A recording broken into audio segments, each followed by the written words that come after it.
परभणीच्या सोमनाथ सूर्यवंशी कोठडी मृत्यू प्रकरणात भाजप आमदार सुरेश धस यांनी पोलिसांची बाजू घेतल्यानं त्यांच्यावर सर्वत्र टीका होते।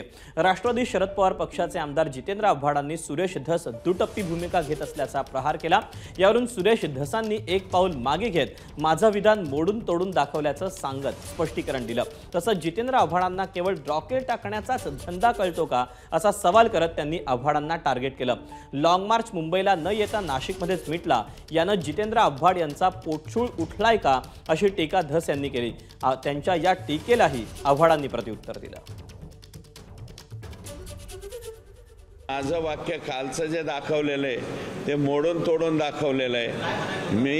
मी म्हणलो होतो की जे व्हिज्युअल मध्ये दिसतायत त्या पोलिसांच्या वरती सस्पेन्शनची कारवाई करा, परंतु जे व्हिज्युअल्स मध्ये दिसत नाही, ज्यांचा लाठीचार्जशी संबंध नाही, अशा काही पोलिसांना थोडंसं माफ करा, एवढंच त्या ठिकाणी मी बोललेलो आहे। तर पहिली गोष्ट म्हणजे मी कोणालाही उत्तर द्यायला बांधील नाही। मी कोणाच्या सुपाऱ्या उचलून स्वतःचा राजकीय स्कोर सेटल करायसाठी काम करत नाही।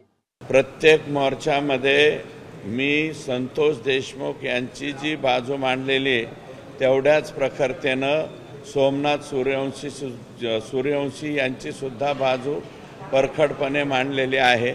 आणि सोमनाथ सूर्यवंशीच्या बाबतीमध्ये जे बोरबांड सस्पेंड केलेले आहेत त्यांना रिमूव्ह फ्रॉम सर्व्हिस करा, अशा प्रकारची मागणी सुद्धा मीच केली।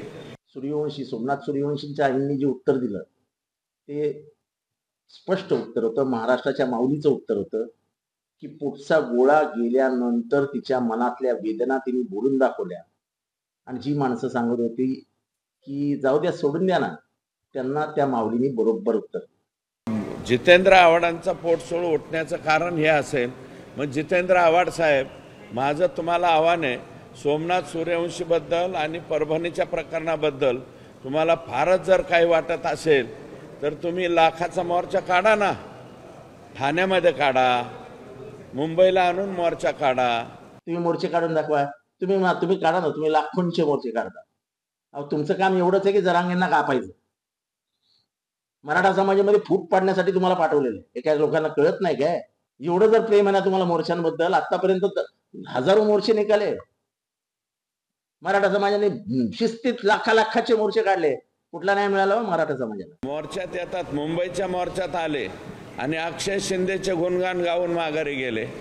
अरे, त्या लेकराच्या आईवडिलांना किंवा लेकराला काय वाटलं असेल, अक्षय शिंदेचे गुणगान गाणाऱ्यांकडून दुसरी काय अपेक्षा करायची?